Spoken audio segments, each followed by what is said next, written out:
Today's episode of Checkpoint Chats is brought to you by Mortal Kombat 11, the latest installment in the iconic fighting franchise. The epic saga continues in an all-new time-bending narrative that'll let you take on the role of a variety of characters, both past and present, to face off against Kronika, the keeper of time who created existence at the dawn of history. Whew, that is a mouthful. Stick around to find out more about NetherRealm Studios' brand new title.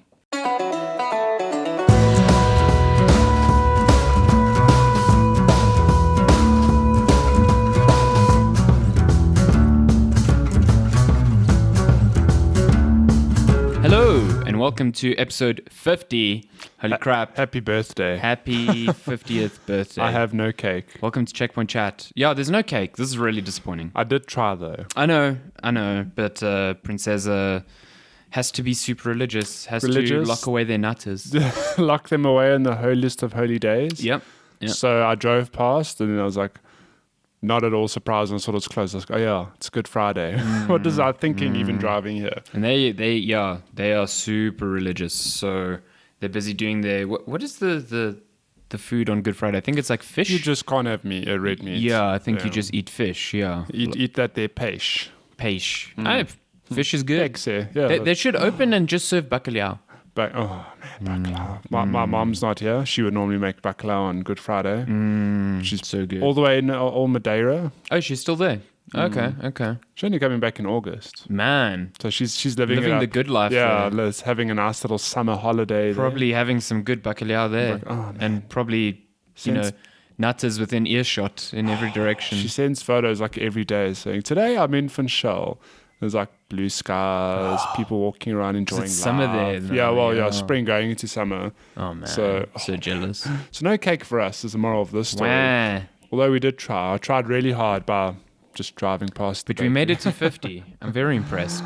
Very, very happy. Yes, where did the time go? I know. And it's just like, just shy of, like, I think we had our year one like a few weeks ago. Yeah, a month or... Because we took like a month off last year because of E3 and all that shit. Yeah, weekend here and there we missed. Whatever. It's like my park runs. Oh, yes, they're slacking. Slacking. Well, here we are though, episode 50. What are we going to do to celebrate? We're drinking Red Bull. So. Yeah. Whoa, Red Bull, where did these come from? I'm not even drinking one from our stash. I'm drinking one. Your own one? That I bought, yeah. Because I felt really guilty using the stash during the week. Because I'm like... No, this should be the communal the fridge. Communal Red Bull So fridge. There's a Shell nearby here that still runs a special. You can buy two 350ml ones for like $35. Yeah. And that's what I usually go for. So I did that yesterday and I drank one yesterday and I've got one today. Because I try not to drink 2 a day. Well, sometimes I fail. You can have the communal fridge, I don't mind. But don't do more than one a day, you'll die. You'll actually die. We should have got some Red Squares. Yeah, some Red Squares into a drunk podcast. Red Squares for you. I don't drink that garbage. Get pissed nice and early. Get real morning drunk. Oh, welcome to Drunk Point Chats. Jesus, could you imagine? I can't even. I mean, I can't imagine keeping a coherent conversation for an hour and a half when you're drunk. Like, I mean, I think it'll be entertaining. Wouldn't it all be on topic or flow properly? I don't think. Imagine listening back to that. It will be like really slow and slurred and lots of repeated like terms. The whole hour and a half is just us talking like one paragraph over and over again. Yeah, man. That's what I do. I just repeat stuff apparently when I'm drunk. So I don't know. Although you wouldn't get drunk for a podcast because we'd have to be here for like 4 hours pre-drinking before we could even get close. Just feed me lots of awful things in a nice big mix jug. Then we'll get me there nice and quickly. Yeah, you on the other hand, I know when you're drunk now. Very quickly, yeah. I can detect. Yeah, doesn't take much for me. I'm a cheap date. I just see it in your face, like. I've just got this dumb smile, and my eyes are like heavy. I'm drunk. Yeah, we should get Lenska to do a drunk podcast with us. I think that'll be fun. One day. Have you seen Lenska drunk once? Wait, you? Allah. Yeah. Really? Drunken stories. I don't think I've ever seen a drunk, but then again, I don't think we've ever gone out partying. Yeah. We should fix that. Yeah. Let's go out partying. I mean, we went out for dinner. That was really nice. It was nice, but we should go out partying one day. Where do we party now? Where do you party as a 30-year-old? Nearly 30, just 30-year-old. I don't know. We go to Melville, though we haven't been there for a good few months. But that's usually a good place to go. There's lots of good Bounce around places along there. the streets, pop in, have a drink. I've never really partied in Melville, to be entirely honest. And I studied at Wits, and I still never partied in Melville. You can go to Joanna's, to Hell's Kitchen. Joanna's Malt Bar. That's The Milk best, Bar. No, Malt Bar. Oh, Melt Bar. I think what their specialty, what Lenska and I love, is that they have a modern day jukebox. Ooh, cool. So you put in cash money, you get credits, and you can choose whatever song you want. Oh, cool. Okay. And it's funny because the one time Lenska and I went, and we put in like $20, $30. How many songs let is us that? choose like 6 or 7 songs, which was great because then we just queued up a whole lot of sing-along songs. And let me tell you, it's quite a sight to see the whole bar stop drinking and just break out into song. Just like put down their beers and they're like, cool. Yeah, and just break out into song. Do they look for the person who queued up the song to give them a hug? No, but I'm sure they do wonder like who picked the song. What a great pick. Yeah, what a great pick. So we should definitely go ahead to Joanna's. Joanna's, in Melville. I'm down. Sponsor us, Joanna's. Sponsor, yeah. We should go speak to the bar manager. Send us a jukebox. We'll play songs. We have a similar system at work because we have a bar at work because people like to drink at work. I don't know. And there's also like a jukebox thing there, and you can just like it's like a touchscreen thing. Oh yeah. You just choose music. Gets raucous there on Fridays. It gets raucous, eh? Yeah. It's, you guys play your Smash, and people just get smashed. Man, Smash happens every odd Friday because the rest of the time people are just playing FIFA. Ugh, God damn it. It's like FIFA's like Smash where the Smash ball's always on the screen and you can only hit it with your feet. It's not at all the same. Yeah, exactly. It's all the same. Soccer's a fighting game. Yeah. That's a deep fighting game where you fight for possession. You have to convert. But direct contact means you can't fight anymore. What is So it's a bad fighting game. This is Checkpoint Chat, episode 50. Thank you for sticking around with us for 50 episodes of this bullshit. I want to point out that we had technical difficulties, and I challenge you to go back and find where we stitched. We had to repeat a story at some point. In our head, I think we did very well, but maybe it's like a glaring, like, I don't know. When we'll listen back, we'll be like, that was far less graceful than we thought it was. Oh well.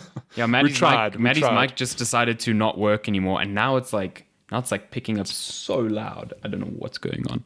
What's this thing? I don't know.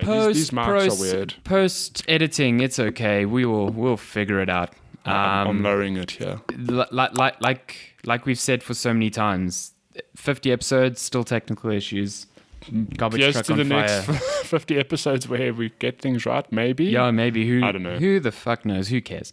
We're here to talk about games. As always, and we can actually talk about games this week. Well, I can talk about 2 games this week. I can talk about an old game, inverted commas. An old, but probably, well, not really that old. It's not that still old. From it's this like year. 3 months old. Yeah. 3 months and probably still up there in my like top 2 games of the year. So let's get to that first. You've been playing Resident Evil 2. Resident Evil 2. Capital RE for remake. Resident Evil 2. Resident Evil 2. Does it do the whole like creepy voice saying the title when you press start? Or is that only when you start the second? I think it's only when you start the second. Really? Okay, because when you get to the main menu, I think it's legit straight up like, who do you want to play as? Yeah. And I'm like, okay. Resident Evil. Yeah.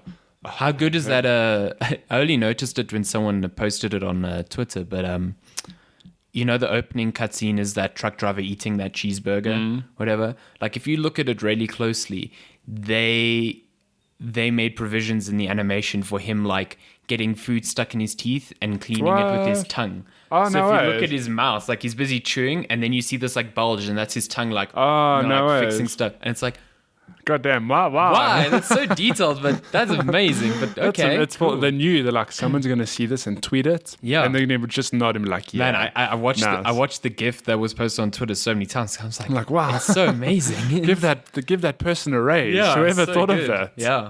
But what are you thinking about? Because you are a much bigger Resident Evil fan than I am. So I'm a big enough Resident Evil fan that I thought to start the game on hardcore mode, because this is how they sell it to you on the main menu. Bad They idea. say choose your difficulty. There's like I suppose a beginner mode. I don't know what it's called, but there's like a very like an easy mode, if you want to call it that. It's like for Then- if you just want to see that story. Yeah. Then there's standard mode, and it tells you like, yeah, this, that, whatever. Then there's hardcore mode. It's like for true fans of the franchise, and it says like enemies have more health, and you need to use ink ribbons to save.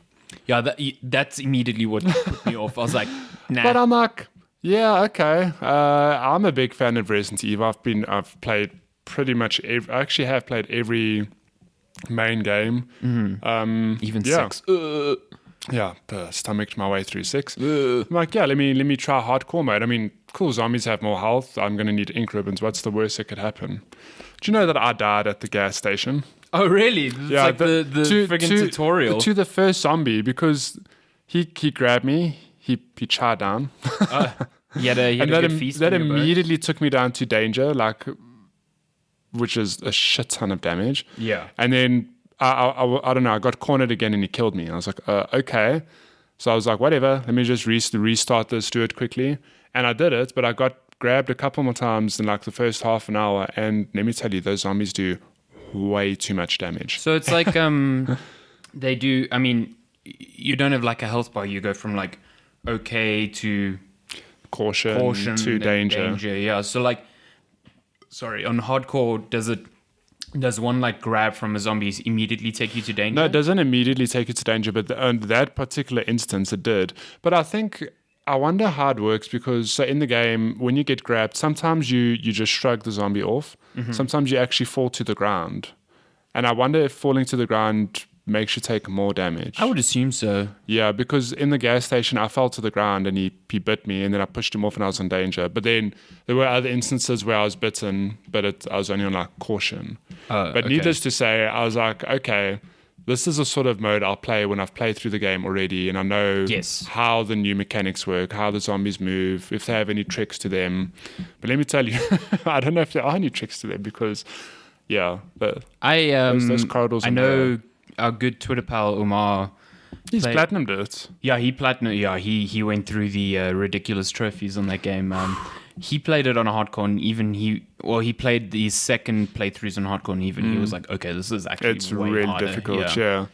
So, yeah, standard modes, I bounced to standard mode, surprise, because I was like, I want to enjoy the game. The game's plenty difficult on standard as well. It's challenging as it is, so I'll bounce that, and let me tell you, that game is phenomenal. Yeah. Like, really, really good. You said you started playing as Claire. Yeah, so coming in as a Resident Evil fan, I know I've played Resident Evil once or twice. It's probably, like, surprisingly my least played in the franchise. The second one. The second Okay. one, yeah. I think just in that era, I maybe borrowed a copy, or I had a copy. I played it once, and then in later years I played it again. But Resident Evil 3 is the one I played like repeatedly, and Resident Evil 1 as well. But I know how Resident Evil 2 functions is two characters, Claire and Leon. They both go through the police station. They both have unique things that happen to them. But it's interesting coming to the remake and seeing how they've put twists on some of those things. Like straight up, when you start as Claire at the gas station, I was like, oh, like they actually make you play as this, which is quite cool. Yeah. Acts as a little tutorial. And then even the whole truck driver crashing into you and how that works, just they've modernized it and made it way more cinematic. Like the truck explodes, Claire gets like flung into the car. Yeah. It's very cool. This is a remake by every stretch. Yeah, It's full-on ground-up remake. I mean, even just that opening scene where you enter Raccoon City, I know, like, okay, the car's gonna, you and Leon are gonna be split up. You're gonna have to run through the city to the police station. But in the original game, there's like a handful of zombies, and you run through some areas. There's another one or two zombies. This game, it's straight up. I thought it was still a cinematic. There's like maybe 8 to 10 zombies coming at you through a fire. And then it's like, okay, you're playing now. I was like, oh shit. It's this is straight up, yeah. You Now you have to run, You've started, yeah. So, yeah, the opening's really, really good. I find, you're playing the proper canon playthrough. Yeah, I didn't realize that was a proper I canon think it's Claire first, Leon second is the canon one, which kind of makes sense because I played as Leon first, and when you some play as Claire loopholes. second, you're like, this doesn't make sense. Like, what?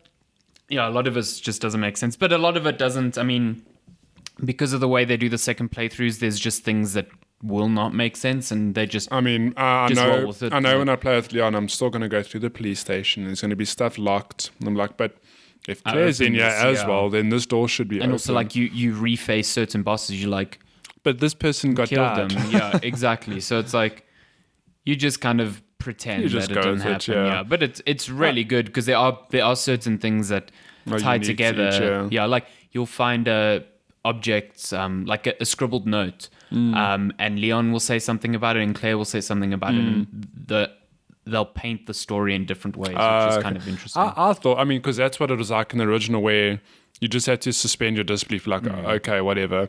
Part of me wondered if in this remake they would address that, make it like fully, oh, hey, like this door is unlocked, you can go through it. think it Or would be so it would have been difficult. really difficult. Yeah. But a part of me, I was just like, that would be so awesome. Though. It'd be so difficult. Like I do think that if they had to do that, then the second playthrough would have to be be redone completely from unique, yeah. scratch. Yeah, because there's so many things you repeat in the second playthrough, but like it's different because the enemies are harder in the second one, and Yeah. like Mr. X appears a lot earlier. Mr. So, X. yeah, Tyrant or whatever his Yeah. name is. No, I think he is Mr. X. Yeah. I don't know why. I think that's his nickname. I think he is officially known as Tyrant. Or he's a tyrant. But they've really done a phenomenal job of like it's funny because having played Resident Evil 2, I know more or less how things are going to happen, but they don't at all happen the way I expect them to. And there's just so many differences to that police station, which, fun fact, I always wondered, and I don't know if this was ever said in Resident Evil 2, maybe there was a note that I just forgot about. It was a bit weird, like, why are all these weird statues around? Why are all these weird medallions? Yeah, it's like such a very weird. Then in the remake, it showed up like one of the notes, whatever. It's like, no, the police station was just an old museum that was It's very retooled to be a clever. police station. I'm like, oh, Yeah. okay. Now all of a sudden it makes sense. Because you're like, why are all these Why are statues these here? weird Why is there this statues just library? that- yeah. It's like a very unorthodox police station. But yeah, they address that. I don't know if quite that ever keenly. was addressed in the original. No, I seem to remember people saying, "Oh, that's a nice contextualization that they added here," because it never used to make sense. So they obviously have just taken everything, I guess, that didn't make sense. Any things that maybe didn't, work as well in the original. I mean, the original was like 20 years ago. So that And it's just still got those campy elements, like, Yeah. oh, you find 3 medallions to open up the secret passage in a fucking police in a station. police station, but Like, it's a come on. museum. Yeah, So exactly. it makes sense So- now. But it's like, yeah, it's weird and campy, but it's great. I really and dig it. just the spin on the enemies where Resident Evil 2 was straight up zombies. You shoot them, they go down, they get up. You shoot them, they go down, and they dead. And this one, there's something weird about, because obviously it's an over the shoulder view now, whereas the original was fixed point camera. You can shoot the zombie in the head, you can shoot them in the leg, you can shoot like their hands off so they can't grab you. But it's weird because when they go down, doesn't seem to be a set timing of when they get back up. I've often done it where I shoot one down, I'm like, okay, are you going to get back up? And I wait.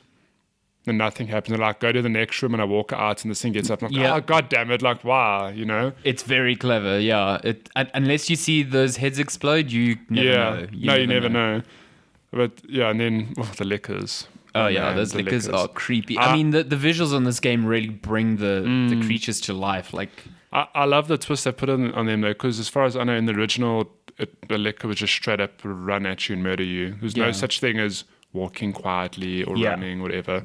Whereas in this game, the first thing you find is a note saying like, hey, these monsters, if you shoot at them, they're going to come and attack you. But if you walk by quietly, because they're blind. they're blind. If Yeah. you walk by quietly, you can sometimes slip by. Okay. And man, that's created some of the most tense. clenching moments Tense, in the man. game for me. Because you're walking past and you see it like motion towards you. It like maybe heard you. Yeah, or it And then- smelt you or something, and you're just like, oh, fuck. And then I keep like you can't run because it'll No. run at you, and then you like walk slowly, but you can't pan the camera around now. But you know it's walking towards you, and you're just like, okay, I'm just gonna keep walking towards that door. Play it cool. And the noises there. I mean, wait until you're.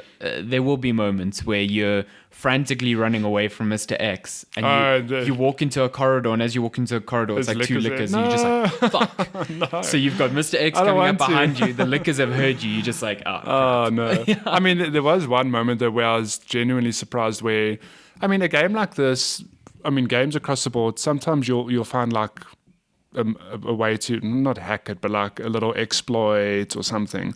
So at one point in the game, there was a room with 2 lickers, and I thought, and I had gone in, let them see me and run out, and they don't get out the door. Yeah. Like there's an animation showing they like attack the door, but they stay in that room. So They it's like, can break okay. the door. Yeah, but that door, for whatever reason, I tried a few times, no issue. It's fine, okay? So in my head, I'm like, okay, I can exploit this and that. They'll never come out this room. Okay, so if they do see me, I just have to run out, whatever. So initially, I snuck through that room, went to the other side, like out in the other door, got whatever I needed. On the way back, I was like, cool. There's nothing else to come back here to get. So I'm going to try to sneak through, but if they see me, I'm just going to run. Yeah. Okay.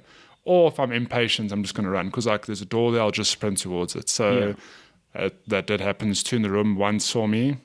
I sprinted to the door, ran out. I'm like, cool. They're stuck in there now. Like that's the game's rules. They're not coming out. So I started running along this corridor, and one of the lickers, like out of nowhere, came from the ceiling and attacked me. I was like, oh shit. They find roots in the ceiling. Yeah. So, but the game toys with you like that. It's a modern day game, and it's like no. Like whatever tricks you knew, it's not going to work here. The only thing that still bugs me, which I get why they did it, but I don't like that they did it, is the fact that you are safe in safe rooms. Like, I only figured it out later in the game because I never assumed that it would work. But like, I was running away from Mr. X and I went into a safe room with the typewriter and he just got to the door and walked away. And I was like, what? Yeah, so that's and he doesn't wait at the door. He's just like, oh, I can't see you anymore. So it's like, yeah, I suppose I could have addressed it and like just keep him in the area so you don't. yeah, I mean, they keep him in the vicinity, but it's like he goes back into a state of I don't know where you are. Yeah. So it's like you can really fuck with him in that regard. I don't know how they would have contextualized it, but it would have been cool if the safe rooms were like actual barricaded rooms somehow. You know, like there's a bigger lock on the door, it's a bigger, heavier door. Yeah, it's just like a wooden door. It's a normal door, yeah. And even if the door's open, like you don't close it, he just stands at the entrance and then he turns around. Like, what? Yeah, there's a weird thing in the game where open doors are a bit of a loophole because sometimes I've had it where like I've walked through a door and a zombie like almost teleports through me, past me. Yeah. And it's like, yeah. But I've had it times as well where I open the door and I'm straight up grabbed. I'm like, okay, like what is going on? So if the zombies are banging on the door to get through and you go open it, they'll just grab you. And that's like terrifying. Yeah. So, but the game is, I've only played like 4 hours, but yeah, it's a great remake. it's really, really good. Whether you're a fan of the franchise or not, I'd highly recommend it. It's got that classic, like you said, puzzle solving. You know, It feels like a Metroidvania. It's so good. Yeah, Like, modern day Metroidvania because you're finding your weapons and you're finding the things that let you open locked doors and with zombies. Yeah, with zombies. Yeah, it's Monsters. tense as hell. Like at the beginning, I was like properly scared, but then the fear just translated into tension. Yeah, just like, no, you I'm not scared of these zombies, but I don't want to run into them. yeah, Like, no, a lot of horror games do result in that where it's just the unknown. Like, I don't know how this game works. All these enemies straight up kill me.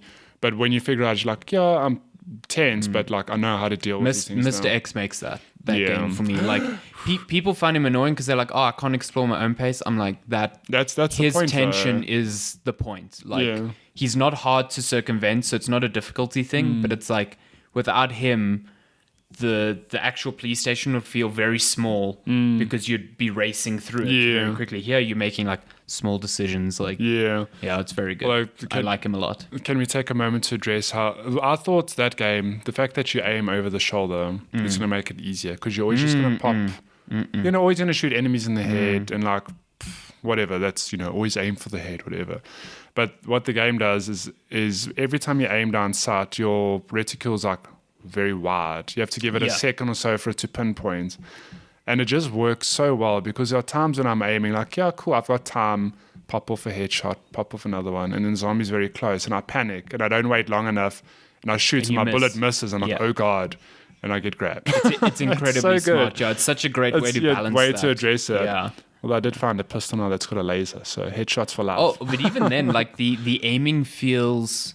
It doesn't feel super snappy, and I think that's on purpose. No, that's on purpose. Yeah, because it wants to make you feel like you're I never felt comfortable getting headshots. I still miss them, and eventually you'll reach enemies where headshots don't do fucking anything. So it's like... But I love how I get angry at myself because I'm busy aiming and I miss. I'm like, what a waste of a bullet. Like, why did I do that? No, it's proper survival. Like, you're always scrounging. I never felt super powerful with my ammunition. And even when I did, I'm like, oh man, I got lots. I had an encounter. You burn through it, It always happens.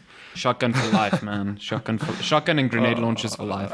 I love how they've also given the characters a lot more flavor, I guess. Because in the original, you really only hear them talk during cinematics. Yeah. Okay.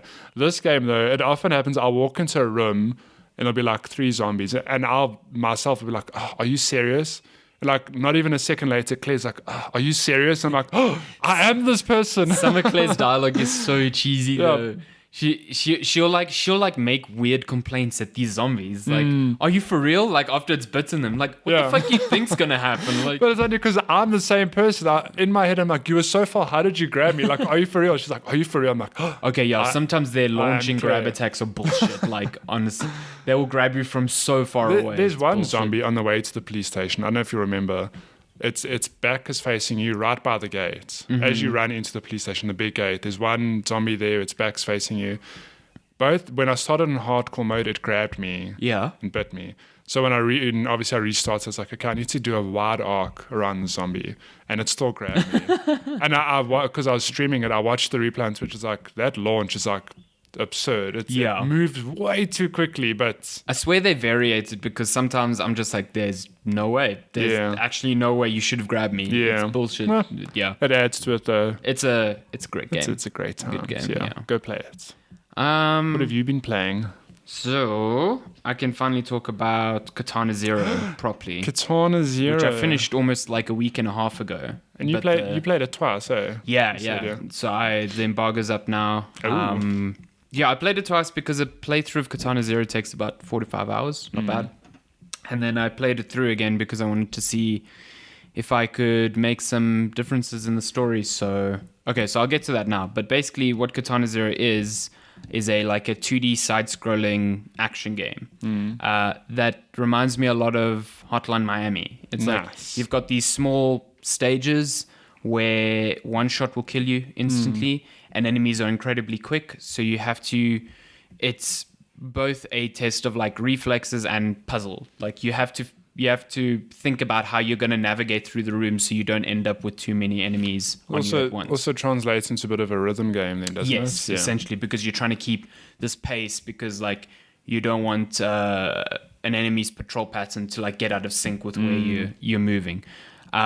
So what's really cool is that the game contextualizes all your deaths in a clever way. Your samurai guy takes place in like a neo-noir, like neon-soaked city. It's like a cyberpunky, but you're an assassin with a samurai sword, which is strange. But it works. It works. Yeah. People still point out how weird it is that you're walking around with a sword in a bathrobe. So it's like it's not a common thing that you're an anomaly. Assassin. Yeah, it's very strange. But essentially, your character takes this drug that allows them to slow down time. Oh. And not only slow down time, but also see into the future. Oh, that sounds like some good drugs. Yeah, so every combat encounter you have, when you die, it's not you attempting it and dying. It's your character looking into the future and saying, okay, what if I did this? Okay. And when you die, it's like, okay, that won't work. And you rewind. Okay. And then when you eventually pull off a room, it shows you all the action in real time via the lens of like a security camera. So it's like, oh, this is what the security camera picked up you doing. And it's really cool. It's like a super hot thing where it removes all the slow motion stuff. So when you... Oh, so it's fast. Yeah. So when you do things like, roll out of a bullet's way just in time or deflect a bullet back, because you can do that when you slow down time, it just looks really cool because it's all done in like real time. That's cool. But what's cool about the game is that you don't rely on these slow motion things like completely. It's not like every enemy I'm finding I'm having to slow down time. Slow down time. I found that as I played the game, I actually used the slowdown less because I was getting the timing on like deflecting bullets back without needing it. Nice. Like I could tell like, okay, this got shot, twing, you hit it back at him, whatever. It's Now really you're going to good. attempt it in real life. Yeah, maybe not. Maybe not. But it's got this really, really cool rhythm because it's really simple. It's like you've got one button to attack. You can jump up in the air and, avoid damage like that. You've got your slowdown time thing, which is set to like a bar, so it's limited. And the only other attack you have is being able to pick up objects in the room and throw them at enemies. Oh, no. So you've got this very limited move set, but you have to work with it to kind of like move through the level as quick as possible. So like you can run and let a guy see you, deflect a bullet back, and as you deflect a bullet back, you picked up like a glass bottle next to you to throw it at the guy behind him who's about to shoot you as well. Or like you navigate an area smartly so that you pick up like a Molotov in one area and can throw it in a room where there's explosive barrels. Yeah. So you don't have to fight a lot of enemies or stuff like that. So That's it's like cool. it's very puzzle centric. Yeah. A lot. And it's really good. It's really the combat's purposeful because it's like when you swing your sword, you can't just mash to swing. Like once that swing is enacted, you've got to wait for it to come back before you. Yeah. So you got to think about it. And a lot of enemies will punish you for doing it badly. So like enemies with shotguns, deflecting bullet back at them is almost impossible because you'll deflect one, but all the other rest shrapnel, will just hit you. Other enemies have knives, so if you try and swipe at them when they're aware of you, they'll deflect your first one and put you into like a state of cooldown. So if there's someone else in the room with a gun, you'll just die because you won't be able to. Yeah. So Damn. they combine enemies in very, very clever ways, and the boss battles become really intense. Nice. That you end up doing. But what's cool about this, and what I found a bit lacking from Hotline Miami, is that there's a really good story with all of this. Story in Hotline Miami is like one of those, like, what's It's so actually going psychedelic on? and And then there are I like mean, fan theories. There's elements of this, but it's way more direct. So it's like in between each mission, you go and visit your like psychiatrist who gives you this drug. And he's almost like your assassin handler, but damn. there's like something else going on. It's like you don't know who you're working for, you don't know why you're killing these people. Your character's also having all these fucked up dreams about boy. He doesn't know what it is. Is it the past or whatever? Yeah. Is it him as a kid or whatever? And it goes places like there's themes of like to go to Disneyland. there's themes of Damn like it. child soldiers and wartime experimentation and war crimes and Sure. torture.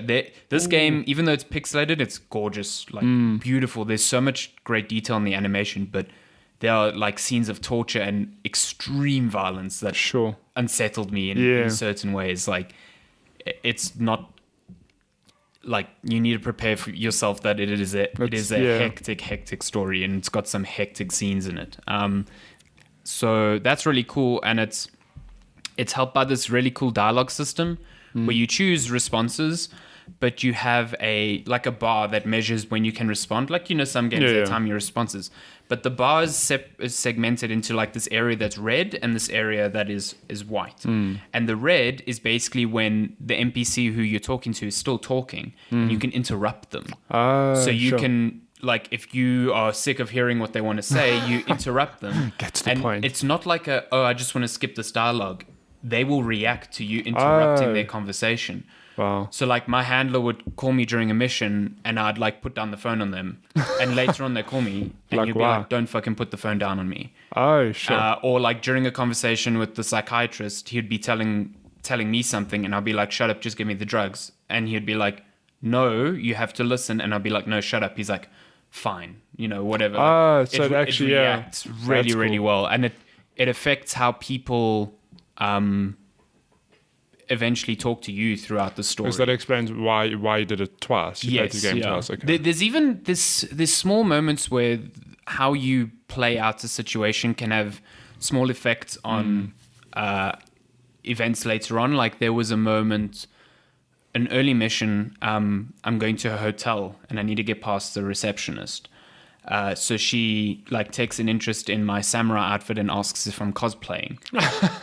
Yes, I am. So the first time I played, I was like, yes, I am. I'm cosplaying from this this anime, and she's like, I love anime, and your character's like, oh, you might not know this anime, it's a very obscure anime, and she's like, what is it? And I end up having this whole like fake conversation about this fake anime that doesn't exist, and she ends up becoming very enamored with me. So then later on in the mission, when I've killed everyone and I come back into the lobby and the police are there, and like the police are like, why are your clothes soaked in blood? The reception is like, oh no, he's just cosplaying as this anime thing, and they leave me alone.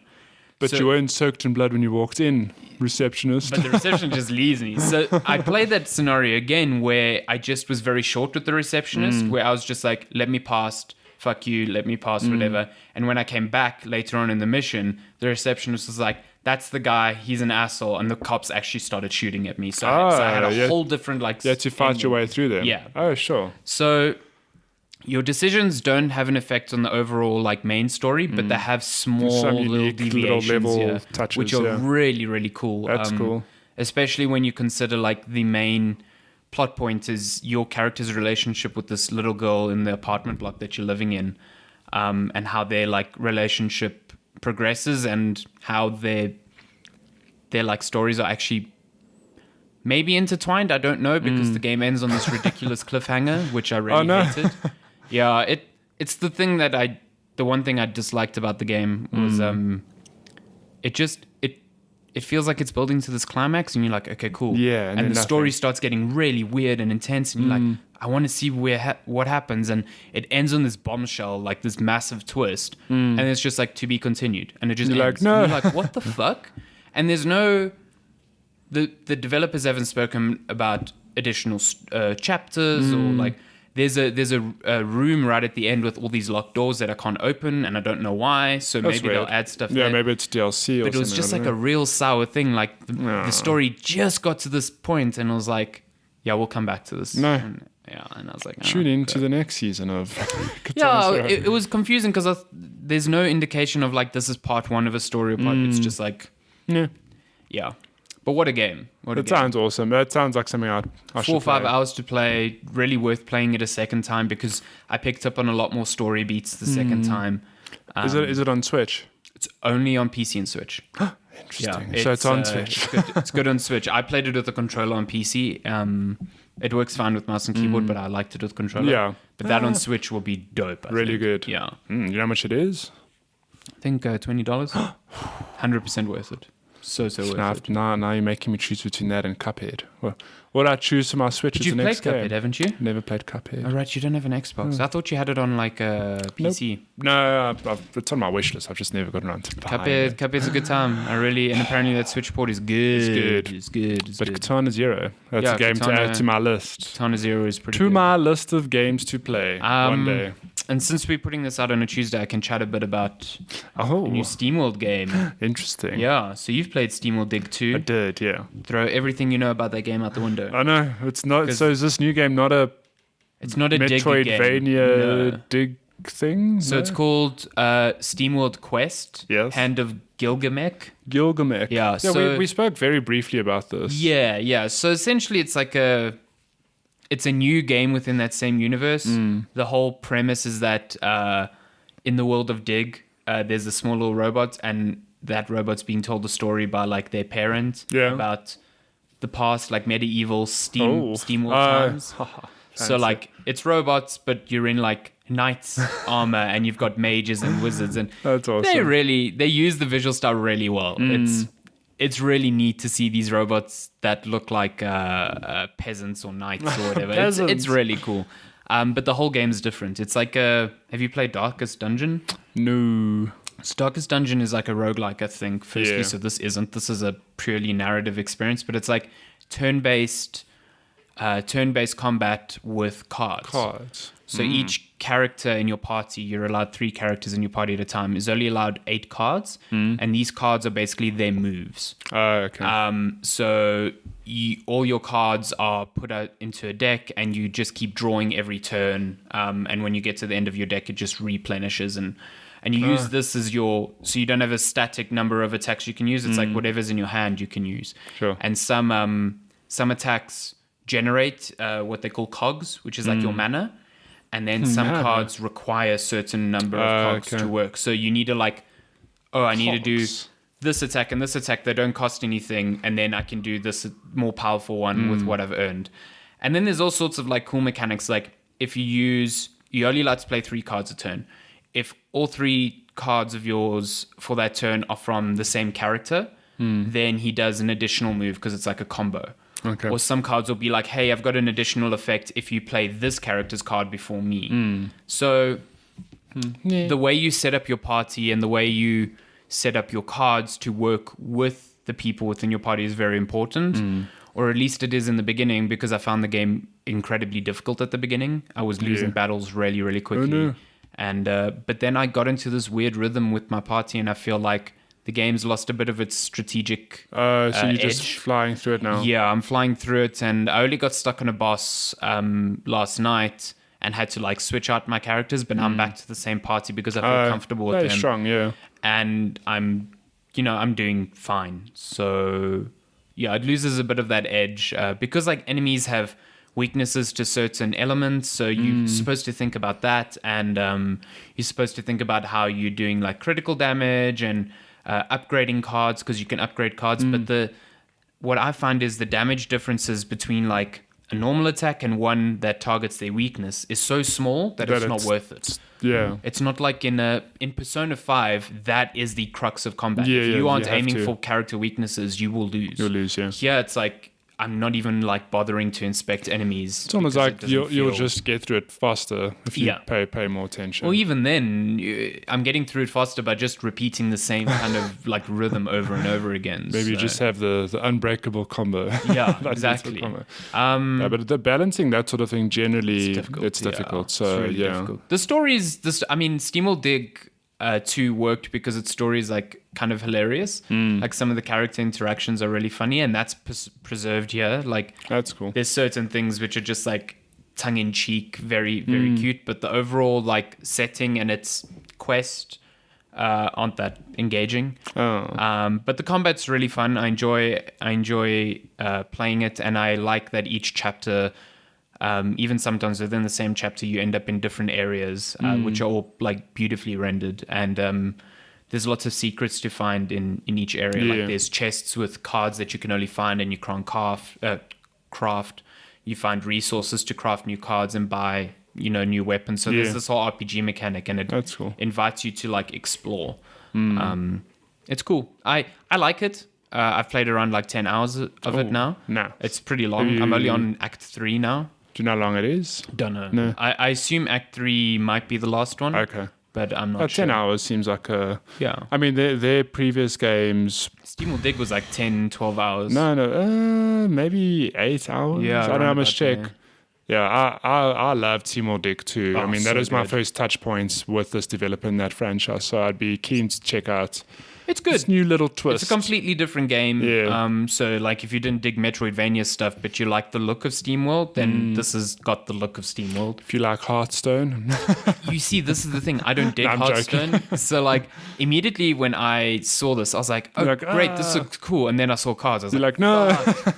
And even Jeff was also like, fuck, because he loves Damn it, SteamWorld. yeah. But when I started playing, I was like, okay, this is less about the cards and more about like the story if and you your think parts of and stuff. if you think of your party as just like, oh, I'm swapping out moves. Like that's essentially what Okay, you're doing. yeah. So it's a turn-based RPG where you're just selecting the moves. The cards represent, element, the card element doesn't really Okay. play up like a Hearthstone, Okay. So Sounds interesting, though. It's very cool. I enjoy it. I wish the combat demanded a bit more of me. You're not getting like... Yeah.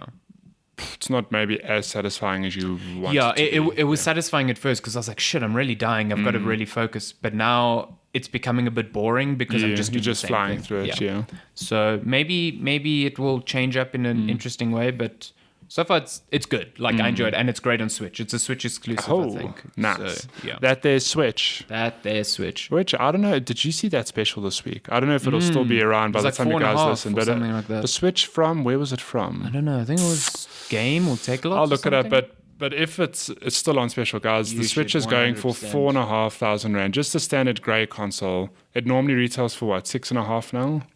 6.3, I think. Yeah, so it's like nearly $2,000 off. Yeah. Would recommend. Would recommend, 100% worth, and 100% worth, and 100% worth, and 100% worth. Today's episode of Checkpoint Chat is brought to you by Mortal Kombat 11, the brand new installment in the NetherRealm Studios' iconic franchise. Choose from a roster of new fighters like Geras, who's pretty cool. He gets to like change time in the match. He can mess around with the match counter. It's pretty cool. And he's also a powerful, loyal servant to Kronika. She's the game's new antagonist, the Keeper of Time. She's pretty powerful. I imagine she's the one who does the time thing, but Geras does too. But don't worry, many fan favorites will return. So, you'll fight your way through the legendary Mortal Kombat tournament with the likes of Liu Kang, Raiden, Scorpion, Sub-Zero, but also Kano, Jax, Noob Saibot, Baraka, Sonya Blade, Cassie Cage, and of course Loudmouth and Hollywood extraordinaire Johnny Cage, to name a few characters. And that's them interacting with their past selves as well. You got Johnny Cage giving shit to younger Johnny Cage. Sounds great. Yeah. All of these characters, as you expect, come packed to the brim with new moves and gut-wrenching fatalities. But that's not all. Mortal Kombat 11 introduces fatal and crushing blows to replace those really neat X-ray moves, or as we like to call them, all new ways to tear enemies a new one, quite literally in some cases. Quite literally. Those fatalities are pretty brutal. Gruesome, yeah. Every iteration, they make them worse. Worse in a good way. Very good. I like them. Mortal Kombat 11 is out now, so be sure to grab your copy from your favorite retailer. Yeah, we're going to be playing it, and I'm going to kick Matty's ass. You can try. Maybe. Let me look it up where it's from. But yeah, have you played anything else? No, that's me. Nope, and that is me too. That was me. Let's look at game Where releases. is this damn? I'm playing a lot of other things, but I can't talk about that. Oh no, even me. Just one. Can we talk about it next weekend? I think we can. Yeah, we can, because it's out on Friday. Oh, is it out on Friday? Where is this tweet? I demand people go buy the Switch. Or has it been removed? I know. Yeah, it's from Macro. Oh, it's from Macro. Okay. So if you guys are listening and you want to switch, Macro currently has it going at time of recording for $4,459, which is like a stupidly cheap price for the Switch. Yeah. Which, funny enough, is what more or less the price we saw it at in Madeira. Portugal, yeah. We were like, man, we should have got one just there. buy them, yeah. What's coming out? So we're looking at games from April the 20th to April 26th. Yes. And there's a lot of good stuff. There's a lot of good stuff coming this week. So we've got Hell is Other Demons out on Switch. Oh, no, wait. This is from last week. Sorry. My bad. Get your shit together. Jupiter and Mars. PS4 and PSVR, April 22nd. Okay. Zombotron.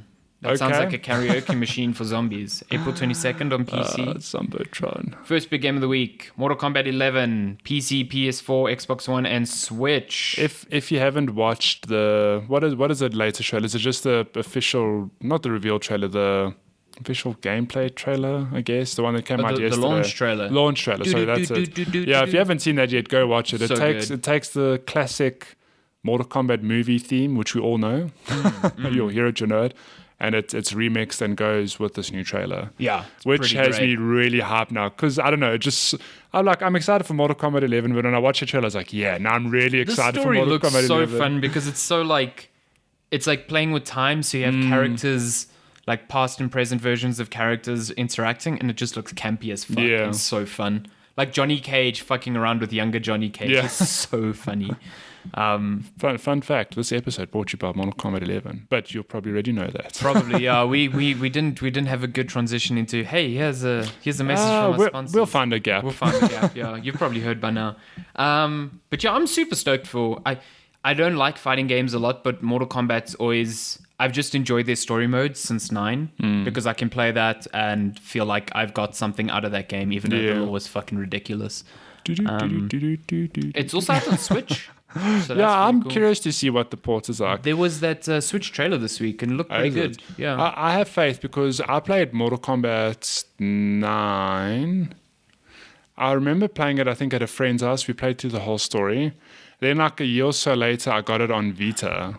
Oh yeah, that came to Vita. And honestly, like the Vita, despite being like vastly underpowered. The port was really good. I forgot that came to Yeah, Vita. the whole cinematic story was there, everything. So I have faith that they'll pull it off on Switch as well. No, I mean, I'm sure it won't look. it won't look lose as some of great. the fidelity, Yeah, but but like, man, if you want to play that story, It'll still on the be go, smooth gameplay, everything. I rate it'll still be really good.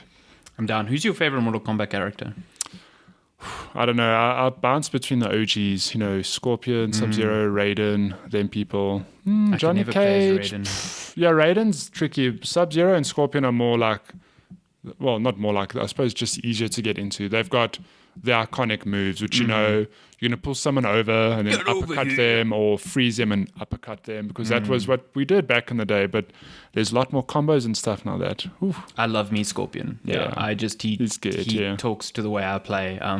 His name is spelled with a K, right? Scorpion. No. Is it no. not? Which is actually an oversight. No. Are you sure? Because Yes. I saw Darren, if you haven't seen good pal Darren, he released a couple of features on Critical Hit this week. I read them. They're really for the Mortal Kombat lore. really well written, but Very cool. it just illustrates how that story is like absurd. No, it's Scorpion spelled normally. With the C. I really Yeah. thought it was at the K because I saw him spell it with the C. I was like, this is wrong. I think that's just Darren. Oh no, sorry. So he spelled it right, but No, Darren, he spelled it right, but I was but- like, I'm swear it's with a K. But he's the sort of person who I know any Mortal Kombat article he will replace C's with K's because he it's just on does brand. that. But those, I think he's released only 2 parts right now. Yeah, I'm waiting for the And third one. Man, this law is some fucking bullshit. It is weird, It is yeah. some weird bullshit. I had to reread some stuff. I'm like, okay, wait, so this person did this, and Yeah, hang on, who's the? It's really fun to read. Yeah. I would suggest checking them out. And Darren's flavor for that is really, really cool. So, Mortal Kombat 11, my birthday, 23rd. Oh, what are you getting for your birthday? Mortal Kombat 11. Ah. Also, it's on my birthday. Dragon's Dogma Dark Arisen on Switch. Oh, So I've heard mixed. Well, I've heard people either fucking love this game or they hate it. so people who hate it are good Garth. pal Garth. Yeah, Gave he it a hates it. infamous or famous, if you want to say it, for giving it a 4 out of 10 on. Who did he It was review it Lazy with? Game Was it then. Lazy Game? Yeah. Yeah, he gave it a 4 out of 10. Yikes. And then other people really love But the game. I know a lot of so- people. Someone on Twitter, Heather Alexander, who writes for Kotaku, described it as Monster Hunter mixed with like Dark Souls, and I was like, That sounds interesting. I'm down. Yeah. I'm fucking there. Yeah. Like, so I don't know. I never played it. I only played the demo. You say it's coming to Switch, eh? Yeah, it's coming to Switch, so maybe this is a good place to play it. I mean, it's a last gen game. So, Yeah. yeah. So it is funny that there's like absolutely no middle ground. Yeah, there doesn't seem to be. I love it or I hate it. Yeah. So like, yeah, it's cool, but I know a lot of people want a sequel, so. oh, not Garth. Imperator Rome, out on PC, April 25th. Homo Machina, out on Okay. Switch, April 25th. Type : Rider. Huh. That's a cool play on words. I like that. It's also Switch, April 25th. Yo, lots coming to Switch this week. Vandals, Switch, April 25th. Vandals. Dark Devotion on PC, April 25th as well. SteamWorld Quest, Hand of Gilgamesh, coming to Switch. I wonder April what that 25th. game's like. Ooh. Whoa, rewind 10 minutes. Yuppie Psycho, out on PC, April 25th. What on earth? Yeah, I need to look at Yup- that because that Yuppie just Psycho. reminds me of Yuppie Chef. So do you Yuppie Psycho. deliver food utensils and this looks anime Yuppie. as fuck? Why do we always pick the anime ones? I don't to know, look at? because that's the names that really grab. Join Brian Pasternak on his first day at one of the world's largest companies, Sintracorp. Uncertain, unprepared, and massively unqualified, will Pasternak have what it takes to shine in Sintracorp's hierarchy? It all depends on how he performs on his first assignment and whether he survives it. Jeez, Whoa! Kill the witch. This looks like some What the heck? weird anime bullshit. Yeah. That Okay, is pixelated anime after. bullshit. There's a horse in this meeting? Nice. I want to My work at that horse's ass company. smells better than you do. Wow. Is that the That's is that the actual dialogue? text. Nice. Huh. Interesting. Okay. Vambrace, Cold Soul, PC, April 25th. Havocado. I need to see what this is. What? How do you spell that? Avocado. Havoc. Like H- Havoc, but so just avocado with an H in front of it. Avocado is a silly hyperspeed multiplayer physics fighting game. Shoot, punch, drive, and use magic to knock the other players off a multitude of locations and scenarios. This looks fun. Why do they include avocado though? Is it Because they know millennials like us will be... avocado. Look at this shit. This looks ridiculous. It's like stickmen that are animated by physics, and it just looks ridiculous. I mean, that looks like a fun game to multiplayer. Yeah, this looks like a great party game. There's a shark. Whoa, look at that shark. Yeah, this looks pretty cool. Avocado. That name. Well, Avocado. The name did its job. We were all like, hey, avocado. It's out on early access on April 25th. That looks like a lot of fun. How'd you say this? Agelos? It's either Agelos or Agelos or Agelos. Agelos. I don't know. Agelos, yeah. I don't Let's know. go with that. Agelos. It's Agggelos. Like, so wherever you're listening, Agelos. pronounce how you think that is. Agelos. Agelos. I don't know. Agelos. PS4, Xbox One, and Switch, April 25th. The biggest release for the week easily is the PS4 exclusive Days Gone, out on April 26th. Days Gone. Both of us been playing it. Hear about it more next week. Yeah, we've both been playing it. I'm curious to got thoughts. to pick your brain and have my brain TM. picked and speak about it. Super Blood Hockey. Nice. It sounds violent. Switch, April 26th. Ooh. A big game for me. Box Boy and Box Girl, Switch, April 26th. The These hell? games are great.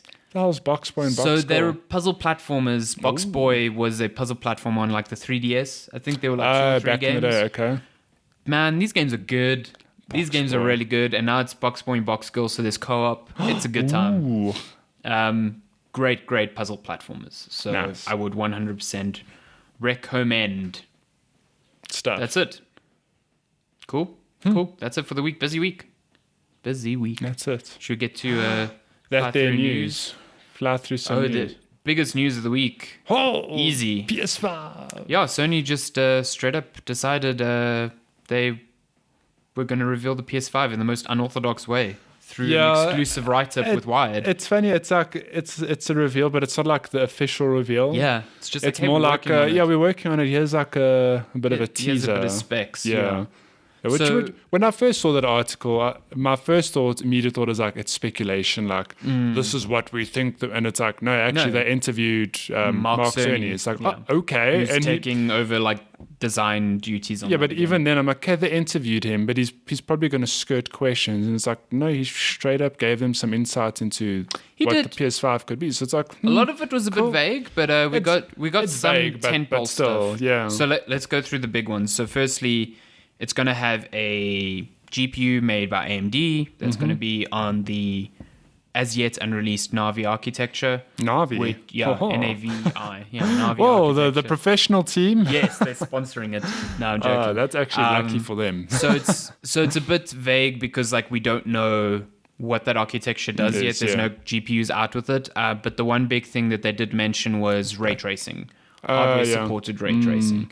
But they were very like vague in what they mean by ray tracing because like Nvidia's got it now, and even their most expensive cards are struggling to run that stuff. Yeah. But Mark Cerny did mention that ray tracing isn't just about visuals about and reflections. audio. Yeah, they could use it with audio. Which I had no idea was a thing. It's like, to really be clever, completely yeah, honest. because they can shoot tons and tons of rays in directions and properly calculate how audio is meant to be heard based on where you are standing. Yeah, one thing he said I thought was interesting is that he said the jump between PS3 and PS4 in terms of audio was like not at all Non-existent, a thing. yeah. But he said the jump between PS4 and PS5 with audio is going to be like a massive thing. If like this like I had no idea ray tracing could be used that way. So, But even if they aren't using ray tracing, he spoke about the 3D audio that is used in PSVR, which is phenomenal. Yeah. It gives you a much better sense of like place. yeah. So if they manage to do that, And he that's pretty said cool. that it'll be. You don't need like a fancy setup for that. Like it'll work through normal it's like TV software speakers, and this, enhanced, yeah. which is weird but really cool. If they Again, pull it curious off, to yeah. see if how if that it actually works. Yeah. Because in my head, I'm like, someone's gonna have like shitty desktop speakers. You're telling me that they'll get that software audio, encoding is yeah. gonna give you like this brilliant audio experience. Because I mean, you have all these speakers that promise like, oh, we can virtualize 7.1 surround sound, and it always sounds like shit. Yeah. So yeah. The other big thing, backwards compatible with PS4 was mentioned. which is nice, but I'm like, Also makes sense. Yeah. Like, they only moved to 64-bit or x86 architectures now, and there hasn't been an advancement there. So it would be more puzzling if there wasn't backwards compatibility, put it that way. Which isn't surprising from Sony, but hey. They also said that the PS5 will support the current model of PlayStation VR, which I think is very smart. That's very cool. Yeah, keep that install base. PSVR has its own processing, or does it straight up use... It has a processing box. Okay, but it still uses... utilizes... Okay, but that's fine. Then it means the PS5 will maybe make it more powerful. Well, I mean, it will run the games that exist better presumably, and will give people an opportunity to play more intense VR games. The thing that it struggles with hardware-wise is just like the resolution of the displays inside.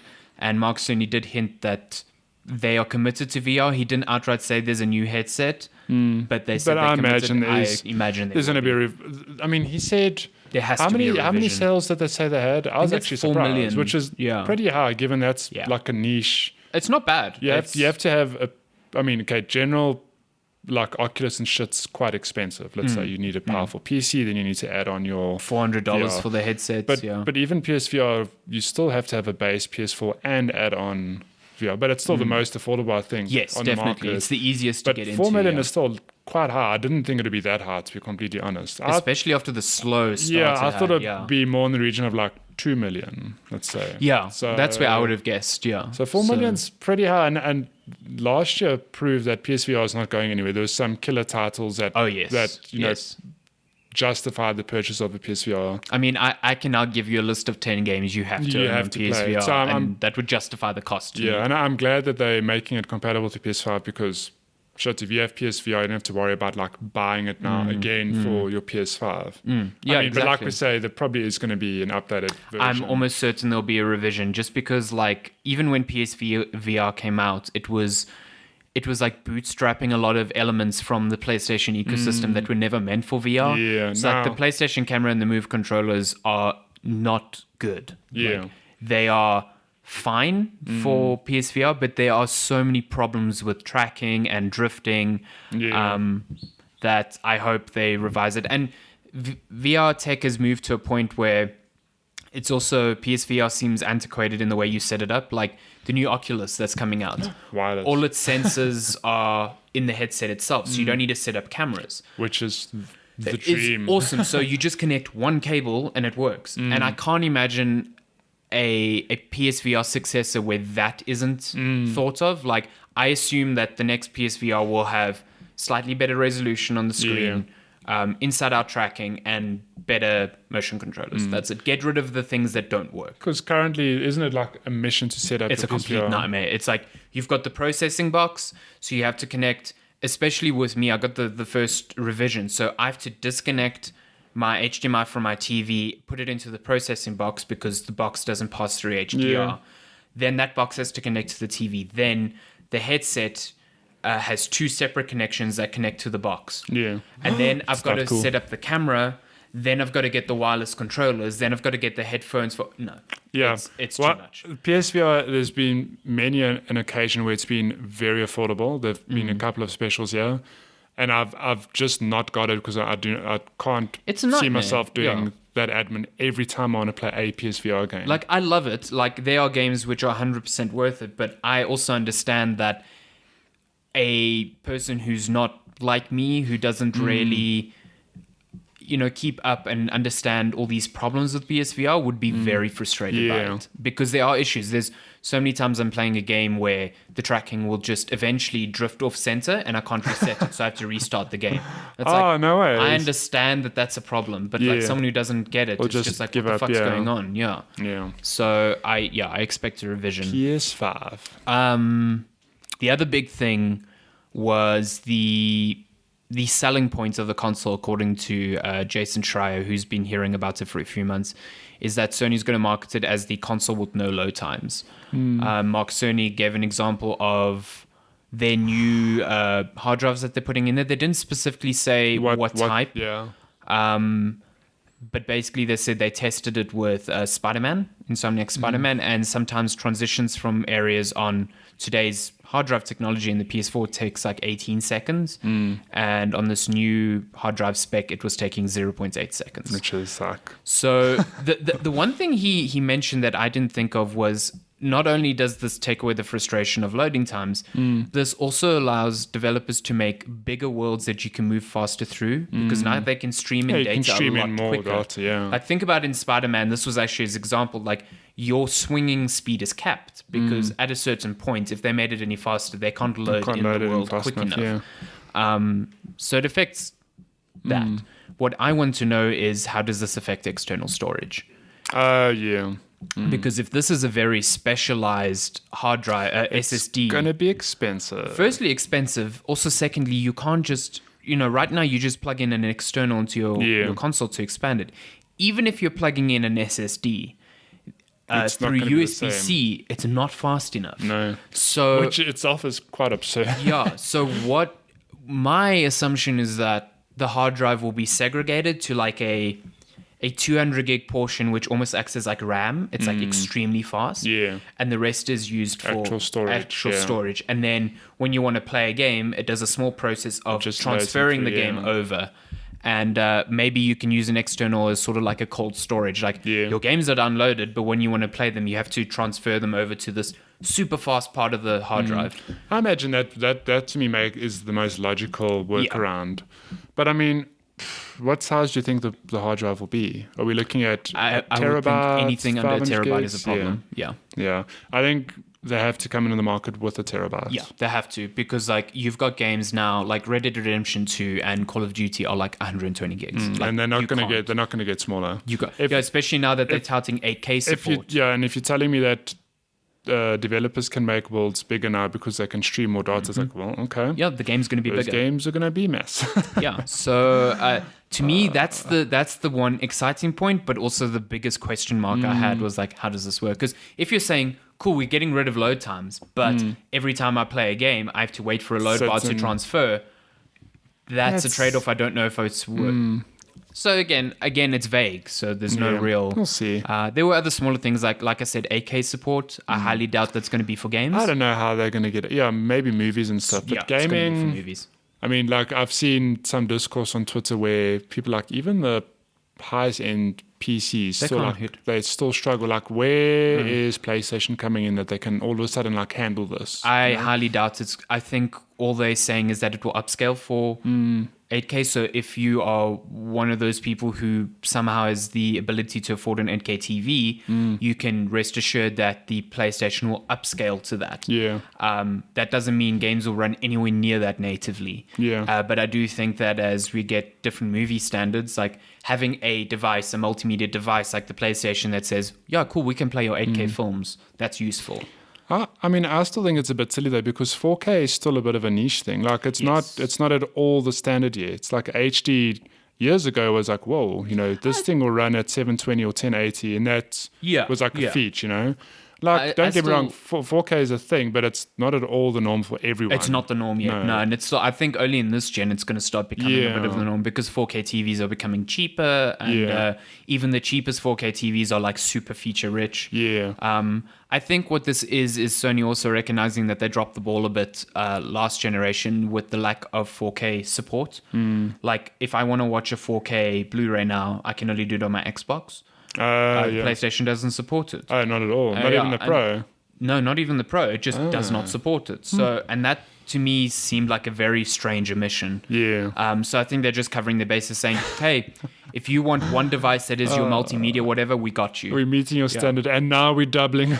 Exactly. So I think it would be silly to expect any games to even get close to that. I've seen some discourse, people be like, "Yeah, maybe indie games are into 8K." I'm like, but why? No, just.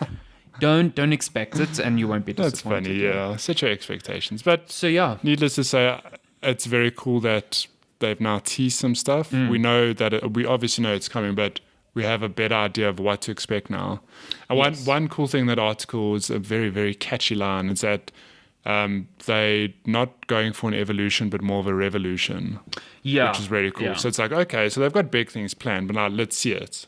I think what's cool is that a lot of people were worried that this was going to feel like another half step, like the the Pro and the X. Yeah. This feels like a new generation. But I mean, even the jump between PS3 to PS4 and wasn't Xbox as 360 to pronounced, Xbox One, it was like, yeah, these are more powerful consoles. They'll just run your 1080 games better. Yeah, They'll look better, but yeah. it's not like the jump between PS2 and PS3 was like, I think that the jump between PS3 and PS4 didn't allow developers as much freedom as maybe they would have liked to make new experiences. I think just this hard drive tech, the way it sounds, could lead to possibilities in games we haven't seen before, which is exciting. Yeah. So I love new gens. I love new hardware. interesting, yeah.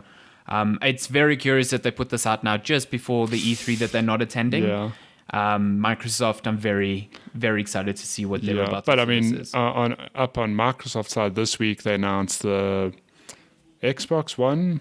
The digital, discless one, which so it's all digital. not at all the same sort of news, but they've officially announced like a console that doesn't have a disc drive. Yeah, so we can go into Which is that. cool. They so I think they dropped the ball slightly by only making it $50 cheaper. Yeah, I think it's nice, cool. Yeah, but to me, it puts it in the realm of like, do I want to just spend the 500 Rand more and never have to worry about this? Like 500 Rand more and I get to play 4K movies, stuff like that. Like it needed to be like $100 Like a cheaper to be a significant jump, real yeah. difference, like to really make that difference pronounced. So I thought it was interesting though that they've only done it with the One S.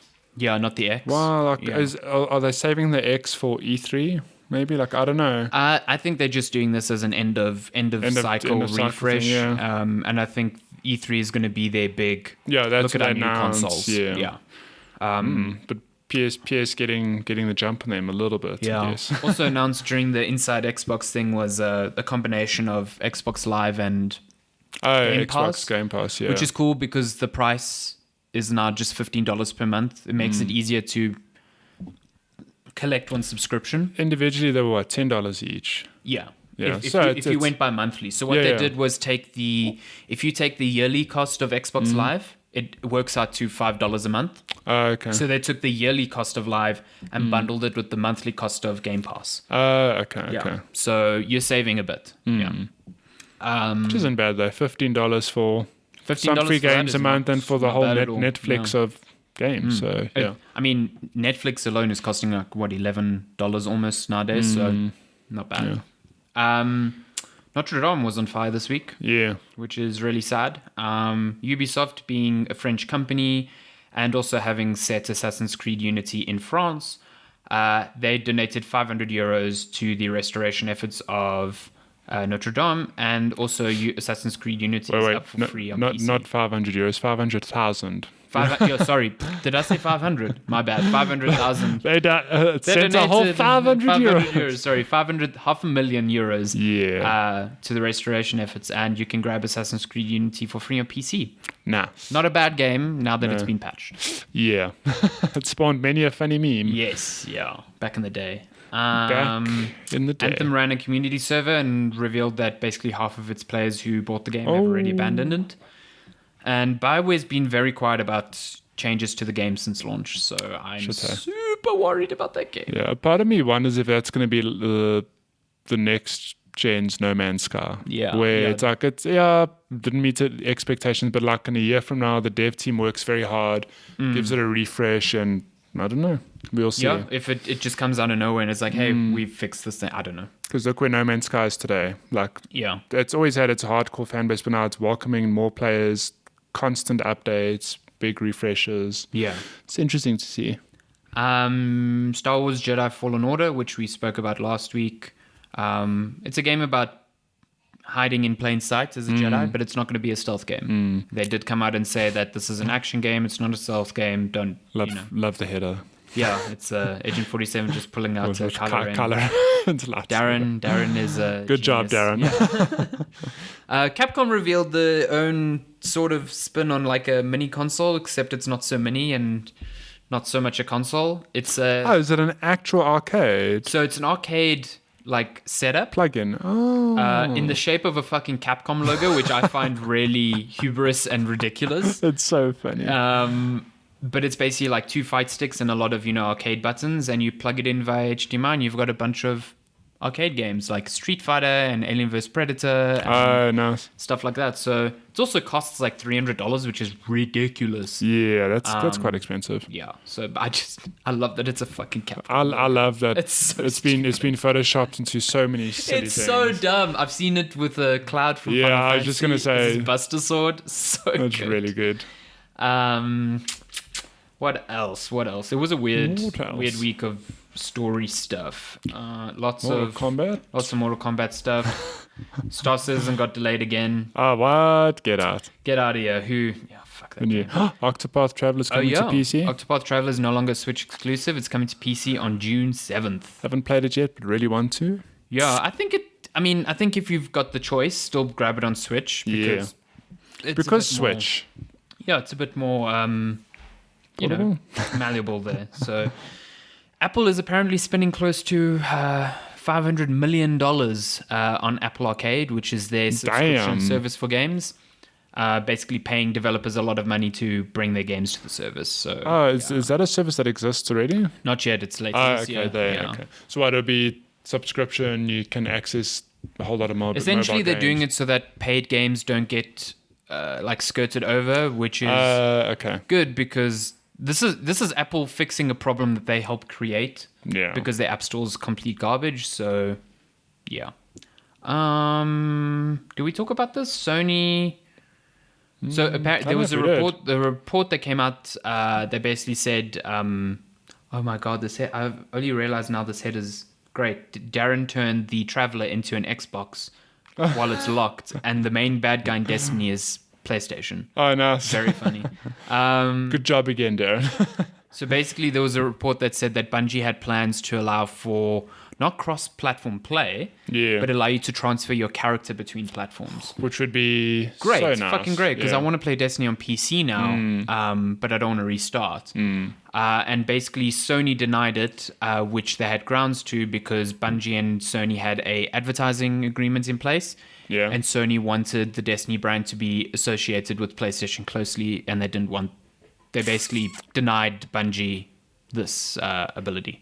Okay, but moving forward, is it not something they can be like, oh, hey. Well, Bungie's independent now. So Yeah, so- probably, maybe moving forward, I don't know, but at least for Destiny 2 characters, that shit ain't happening. Yeah.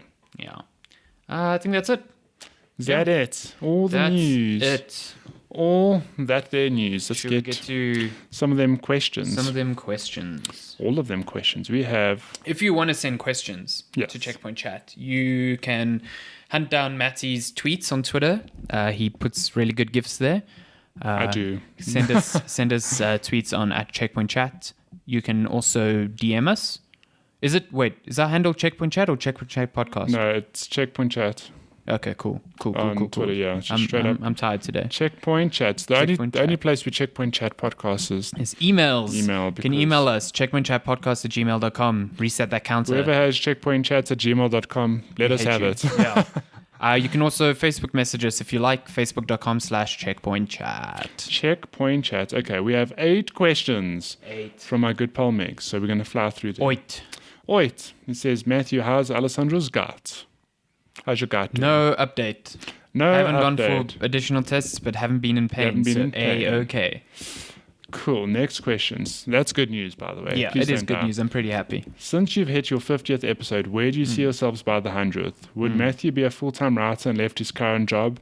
I mean, Has isn't Alessandro realized his ambition by going stateside and working full-time Oh, at man. GameSpot? the dream. Or none of the above? Your thoughts? Well, I guess on my side, I'm pretty happy with my current job that I started in Jan, Yep. doing some dev work.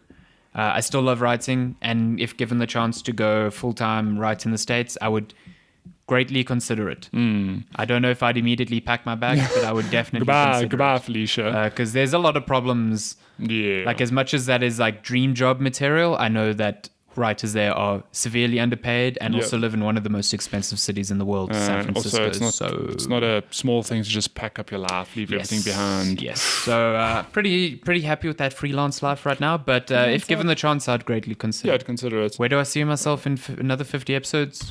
Probably still working where I am now, still enjoying, still writing, hopefully, and still Yeah. attending events. I'm pretty happy with where I am right now. So. When he says, would Matty be a full-time writer and left his current job? I mean, that's what you did. I am a full-time. But also you were a full-time means, writer. No, but unless he means... like games writing? No, like either games writing or... Book? Writing actual fiction or... But I mean, that's what you were. Yeah. Like before. And like your day job's still writing. Yeah. I mean, I'm a copywriter, so I write full-time. Creative writing. I don't know if I would have left my current job. I love my job. I work with a great team, and I'm very happy. Like it seems you're super happy. I'm very happy. I've been telling everyone after honeymoon, everyone's like, "Oh, you have to go back to work." I'm like, "Yeah." Like I love being on holiday, but I'm not at all like, "Oh, I have to go back to work." It's like, cool, I'm going back. And to that's work. the best position to be in because it's like it's pretty rare. Yeah. Yeah. So yeah, no, I'm very happy there at the moment. Nice. I'm glad. Yeah. How are you guys celebrating the 50th episode? Got a cake or two with some Red Square, or you simply went low-key and got some brownies with the leftover Red Bull? So Matty was meant to get nutters. Yeah. He was going to surprise me We with covered nutters. this. I was going to rock up with some nutters, maybe some other treats. We've touched on this. Princesa was Princesa said Good Friday. What cake would you have liked for the 50th though? See, I would have bought nutters, and they make this delicious little, I think it's called boule orange, which is just orange cake. Yeah, my gran used to make it. Yeah, so good. It's got like that powder on it. Oh yeah, well it's not powder, it's icing sugar. Yeah, icing sugar. Got that sweet cocaine. Yeah, exactly. Dusted in No, cocaine. I love that cake. It's I'm not a huge fan of the rice cakes, the bol de rose. The small ones that look like cupcakes almost. No. Not a huge fan of those. Nutters in those orange cakes. Yeah, it's pretty good. I would have got cheesecake as well. I love cheesecake. Cheesecake. Yeah, Maybe with Red next Bull. week. But I mean, we're drinking our sugar in a can today. Oh, so. yes. We're on brand. Mm-hmm. With the impending release of the PlayStation 5 looming, will you guys buy on launch or wait for the slim model? Definitely on launch. Like, that's just my job. So yeah, the thing with me, though, is I suppose I'm in a position now where I'm making a full-time salary, so it'd be very tempting to just dig into my savings. Or, I mean, I could just start saving up now to buy it. But across many generations, I very seldom get anything at launch. I usually wait like at least a year, maybe two. Because I don't wait for the slim because I think that's too long a wait. So it's usually it's like two and a half years. Yeah, 2 to 3 years. Whereas if I wait a year or even 2 years, sometimes you get like a really good bundle or limited edition. It's like my PS4 is a perfect example, whereas I really wanted the PS4, but I waited. And then I bought the limited edition. But that Metal Gear Solid one, which I love. That's a nice one. I really like that. You're not going to get that sort of thing on launch. But, do you want the new generation now or do you want to wait? Yeah, it also depends on your circumstances. I know a lot of people who just bought a PS4 like 1 or 2 years ago and like you've got a wealth of games to play. Yeah. So, yeah, I mean, the people who the people like us or the people, I guess, that listen to podcasts like this are the sorts of people that are heavily invested in games. So to me, it makes sense to buy on launch. Like, I always say don't pre-order things. Yeah. That refers to software. Yeah. In terms of hardware, it's really rare for first-gen consoles to be so bad to a point where pre-ordering is bad, usually stock runs out very quickly. So I generally pre-order hardware. I mean, it's my job. I need to keep up with this stuff to, if I'm freelancing reviews and writing reviews and keeping up with the discourse, I have to get it at launch. That's just the facet of my job. Look, it would be tempting because also from our side, waiting means that the console usually is a little bit cheaper. And financially, it's been a thing of like I haven't been earning a full-time salary, so it's digging into savings, whatever. Now though, man, I'm making a bit of money, saving every month.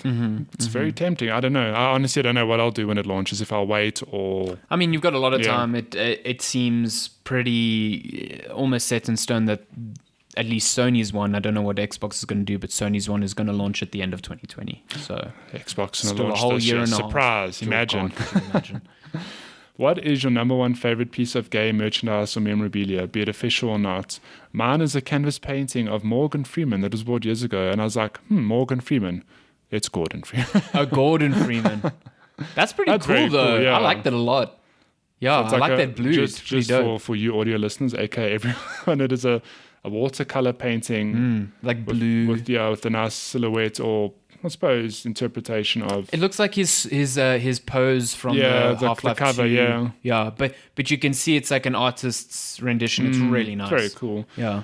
I mean, Very cool. I like that a lot. My favorite one, I think, is hands down the Ori plush you gave me. Oh, dope.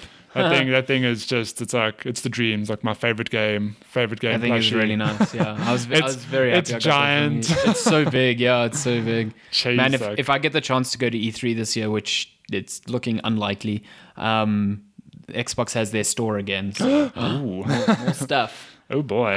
My favorite piece of gaming. You've got a hard choice because you got a lot of awesome stuff. Yeah, a lot of them are like collector's editions, and as much as I like collector's edition stuff, like it's not generally always my I don't know. House is burning down. You can grab one thing. Ooh, that is hard. I mean, you've got your lightsaber. You've got that lightsaber is a fucking It's difficult, man. You've got a harder choice, I think. Oh, we've got even having a little BB-8. I like that BB-8 a lot. I don't know. I think my favorite one. I think the one that I think about a lot is the collector's edition I got for The Witcher 3 that came with the big statue, mainly because I bought that with my first big paycheck when I started. Okay, so there's yeah. It was like I just started Lazy Gamer. I'm getting paid like pretty okay-ish for writing now. Finally, after 3 years of not getting paid, and that was like my first big thing. You're like, haha. Yeah, exactly. I was really happy with that. So yeah, I'd probably go. And you reviewed that game as well. I reviewed that game. Yeah, it's really good. Yeah, that's probably it. I also really like my Journey plushie. I have a. Where's your Journey plushie? Oh yes, yeah, that's awesome. Yeah. We have a mutual friend, Neelan, in the States, who works for Naughty Dog, who managed to snag one of the limited edition Journey statues that Sony made. It's like the guy clothed in like brown and then another one in white on this like, and they're like flying. Oh my God. I've visited his house before in Santa Monica and I've seen that and I really just want to steal it. Like, fuck, it's so beautiful. Like, I love why it you so like much. this? Stop trying to steal my statue. I love that statue so much. If I had that would be hands down the thing. Yeah. Okay, this question. Are you ready for this? Yes. Would you rather be stabbed in your non-dominant foot or your dominant hand? Oh, Jesus. Non-dominant foot. I need my hand. I mean, I need my foot as well, but... This is tough, though, because it's like, I need my hand because I type. Yeah. But if I get stabbed in my non-dominant foot, how do I drive to work? Get an automatic car. I need one foot. Your non-dominant foot, so... But Yeah, I mean, my like, non-dominant foot is my right. That's the Oh, problem. you left-footed? Yeah. Oh, you got... That makes it You difficult. got a problem, yeah. Yeah. Then I'd have to accelerate with my With left your foot. left, yeah, that'd be weird, damn. Shit. Yeah, that's a I tough don't know. one. See, the thing that I go to is like, yeah, okay, I love running. But So you wouldn't be able to run.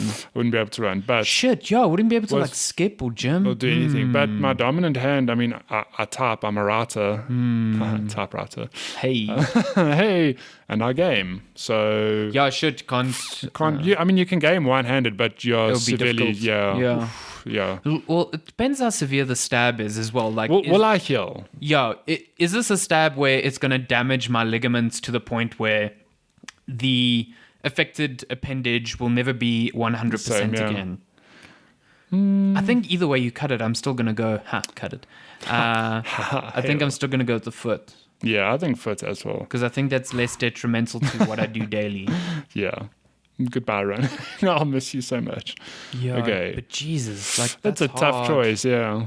That's a... Especially me with my oddity of right hand and left foot. Like it makes things very confusing. Yeah, my brother's the same, though. Yeah. He's right-handed, left-footed. It's It's a... just although when I did snowboarding, they did this check because they ask you what's your dominant foot, You said left. and I was like yeah. left, and he's like, "Are you sure?" So they did this thing where they turned me around, and I didn't know what they were doing, so they turned me around, and the guy pushed me, Yeah. and my right foot went first. He's like, "You're right." Ah, no foot. ways. But I'm like, "What the fuck?" But I, you kick a ball with your left yeah, foot. I play soccer with my left foot, but he's like, "No, your right's dominant." Because that's the one you immediately go to. So I never he gave me- realized that's like such a simple test. Yeah, like he gave me a snowboard and I was basically riding, because I'd ridden skateboards before, so now I'm riding it the wrong way for the first time ever and that's being so told weird. that this is the right way, and my brain was just You're like, like, this what is is wrong. going on? Sorry, to go back to that test, that's so interesting because then I suppose it's like, what foot do you take steps with first? Like, if you think about it to an extent. Yeah. Because like when I'm running, say, up Westcliff stairs, there's like 4 million of them. I try and alternate where I go up with my right foot, then with my left foot. And it feels different? confuses my brain when I go through with my left foot because I'm like, it doesn't feel right. But I try alternate because like I can't always put my right foot first. Then when I have like this super muscular right leg, But it makes sense. Like when I do like stretching at gym and I'm balancing on one leg, I feel more stable on my right, even though I know my left is the one I kick with. That's interesting. Yeah, I'm more stable on my right. So it must have just been a thing when I was a kid. Like I decided I was kicking a ball with my left foot, And even that's though it, yeah. and the brain just was like, Yeah. cool, this is it now. Yeah, weird. That's it. What an intriguing question. Yeah. Okay, Cola Wars, Pepsi, Coca-Cola, or store brand, Pick and Pay, Checker, Spa, etc. Cola. Never. Fuck that Be it shit. regular or no sugar flavors, what is your poison? Regular Cola, man. Coca-Cola. Yeah, regular Coke, you can't beat that stuff. But I will say, if you're going to go the sugar-free variants, because now you get lots. There's So now you've plenty. got Coke Zero, Coke Light. So Coke Zero and Coke Light both don't have sugar. The Coke Light just tastes like old Coke Light, which is shit. It's garbage. Coke Zero is not bad. Yeah. But if you're going to go sugar-free, Pepsi Max, which is Oh, yeah? Pepsi with no sugar, that shit good. is so good. Pepsi Max. What I will say is that our Coke here tastes really good. Yes. In Europe, Not good. not at all my favorite thing. Like Coke is the last thing I'll order. Their Pepsi's okay, but It's the same with Coke in the States because you use that corn syrup. it's not at all the same. terrible. So personally, I think I mean maybe it's because I grew up here, but South African Coke really Very great good, taste. yeah. Europe, and if you're in Europe, grab yourself a Fanta Orange. Yes. I mean, our Fanta Orange, I like it, but Ours is more like an artificial orange. But Fanta Orange overseas is like actual. You can taste orange flavor. It's yellow. It's like fizzy orange juice. It's really it's good. really, really good. Yeah. I really like Pepsi as well. If given the hard choice, I'd pick a Coke probably. Yeah, I'm not mad But it over depends Pepsi, on but the it's not day. that I won't drink it. Yeah, no, I like Pepsi. Like I dig it. Like some people go to events where it's like Pepsi's a sponsor and they don't serve Coke and they They're get like, mad. "Nah." I'm like, oh, it's fine. I really Yeah, like whatever, Pepsi. yeah. But if you're gonna go sugar-free variants, Pepsi Max any day of the week. That Pepsi shit is Max. so I've good. actually had that I think before, and the thing is, you don't even realize that it's exactly got that it's like so good, so good. I don't know. It's some sorcery they've used. And final question: bread battle, white or brown, and why? I try not eat bread at all. You bad I Portuguese. try not eat bread at all. It doesn't mean I don't. I'm gonna come out and say that I like all bread. I like all bread. I like I all am a bread. sucker for all Porro bread, roll, yeah. very good. Brioche buns, very good. If I had to choose like from a normal loaf, if I'm gonna make a sandwich, probably brown. Yeah, what I will say is, as a kid, I used to hate brown, and I think about it, and I'm like, wow, like. bread's fun. I'm not partial to white or brown. I'll eat both. You know, I'm not like, I White must bread have is like this. sugar. Yeah, the thing is like, bloodstream. yeah, it's sugar, but it's like I eat brown bread. I'm like, yeah, it's nice. Like I'm not partial to either. I like the seedy nature of it. Like Yeah. it's really nice. Like white bread is good. delicious, but like I just know how bad it is for me. Yeah, like, I suppose it's given so that if terrible. I'm given the choice between white and brown, I will take brown because I know it's healthier. Yeah, So I suppose I'll say brown bread then. That's but it. What's your favorite sandwich? toasted Tommies, man. I don't know. Toasted Does cheeses? that count as a sandwich? Oh yeah, just for sure. toast straight toasted cheese. OG. Toast cheese. Good. Really, really good. Like I can eat that. It's You know what I nice. like lately is peanut butter and jam, man. But it can't be strawberry jam. It has to be apricot jam. But shit is that's good. a good combo. I mean, that so makes me good. think of school days. My mom used to make those. Oh, It's such a textural nightmare in your mouth, but man, it's but delicious. it's delicious. So Did you ever have people? I knew people at school who used to have peanut butter, but they put butter. So they buttered the bread and then put peanut my butter. mom used to do that as well. Disgusting. I It hate depends. Like I don't mind if there's a little bit of butter, but my mom would sometimes like overkill. I'd be like, yeah, God, this it isn't tastes working. so weird. Oh, no, This ain't working. every now and then my mom used to do it as well. It's just like this is an Like, abomination. mom, why are you like that? This is actually I terrible. know you're doing me a favor by making me lunch, but stop that. Jam and butter sandwiches, legit. Those are Love good, that man. shit. Yeah, Now I I'm love craving- jam. Yeah, jam's great. Now I'm craving sandwiches. Yum. I like peanut butter a lot as well. I Toasted eat cheese, peanut though. butter. a You lot. need peanut butter just straight out the jar. Oh yeah, I do that often. If I'm craving a snack and I don't want to have like, something shitty, take a teaspoon, take a bit of peanut butter. Or like, have you ever had apple with peanut butter? No, is that good? Dude, if you're looking for a snack, I've heard of that. yeah, though. like at Apple- work and you apple want a peanut bit of butter, yeah. energy, you slice up peanut butter. Not peanut butter. You slice up an apple. Freeze the peanut butter, slice freeze it. You slice up an apple and you just like dip it in peanut butter, each little Yum. slice, and it's really good. Sounds good. And it gives you so much energy. It's fantastic. I love it. It's a great snack. What was I going to say? It's gone.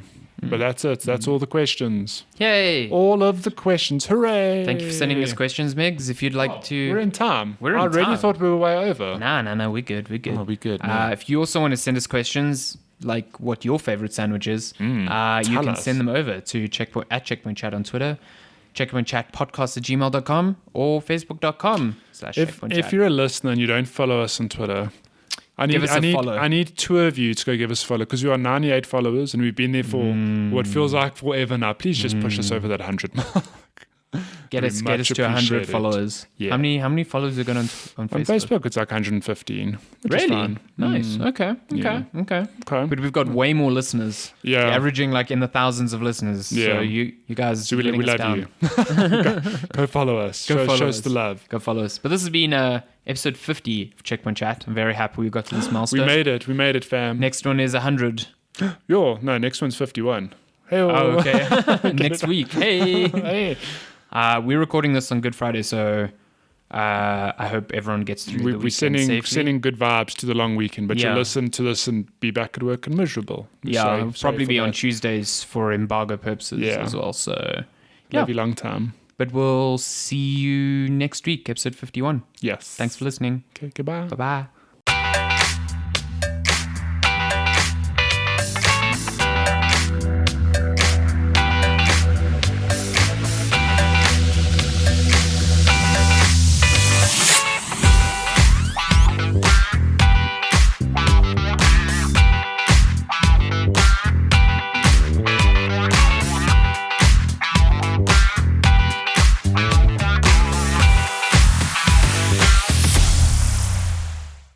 Hey again, everyone. Thanks for listening. Remember, today's episode was brought to you by Mortal Kombat 11. The fighter picks up after the events of the previous game, where Shinnok was defeated at the hands of Cassie Cage. It was pretty cool.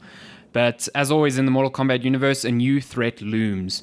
A mysterious goddess named Chronica, who dubs herself as the Keeper of Time, is out to bring order to the universe. And, that's not always a good time. Be sure to grab a copy of Mortal Kombat 11 now as the story unfolds, or, beat your friends up in interesting and visceral ways. It's out at your favorite retailer today.